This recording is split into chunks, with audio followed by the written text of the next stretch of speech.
Organ meats, the most nutrient-dense foods on the planet. Organ meats are the most nutrient-dense foods on the entire planet.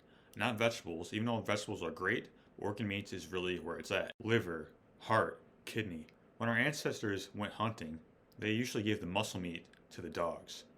Like, the organ meats were very prized back then, and for great reason. Like, when you see a lion or any animal hunt in the wild, they usually go for the organs first. The first one we're going to talk about here is liver. And liver is rich in a plethora of micronutrients such as folate, iron, B12, A, D, E, K2, DHA, EPA, potassium, copper, CoQ10, vitamin C, and zinc. Also, a lot of people go on a ketogenic diet, and also we have to understand that we can consume ketones by consuming liver because that is the primary storage house for ketones in the first place. There are also 30 grams of protein per 2.5 ounce serving size with all 9 essential amino acids. Next up, we got heart, which is a great source of CoQ10, magnesium, B12, phosphorus, niacin, thiamine, folate, choline, copper, zinc, and iron. And the heart is the most concentrated place for magnesium. This also has about 30 grams of protein per 4 ounce serving with all 9 essential amino acids.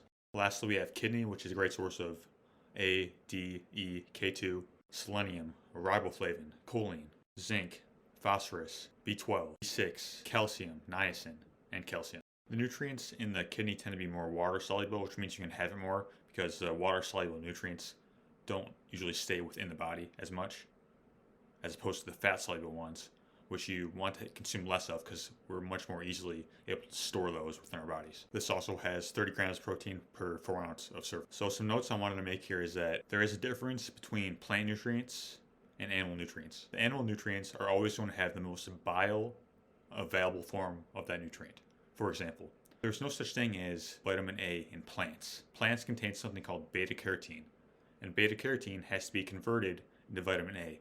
The issue is that not all of it gets converted, and not everybody can do it well based off of certain health states, certain genetics. So, what the vitamin A, also known as retinol, is readily available in all forms of animals. Next, I want to get into sourcing. Sourcing really matters when it comes to organ meats. So pasture-raised meat usually has a lot less toxins and much more nutrients within that meat. This is because the animal is on a pasture, grazing and eating its normal diet as opposed to being fed antibiotics, hormones. A lot of these cattle are fed grains and even candy. Candy is indeed on the menu, wrappers and all. Next, I want to talk about bone broth. Bone broth is the process of simmering animal bones to extract the nutrients such as collagen, gelatin, minerals, proteoglycans. If you have painful joints, bone broth can really help rebuild that collagen because collagen is what's primarily making up the bones and joints in the first place. You can make it yourself or get it at the store. Kettle and Fire is a great brand because they simmer the bones up to 20 hours and do reverse osmosis filtration. You can also do organ meat supplementation, so you can utilize the same nutritional power but in supplement form. But I always recommend food first, of course. But if you can also use like Ancestral Supplements or Paleo Valley, which are great brands for that.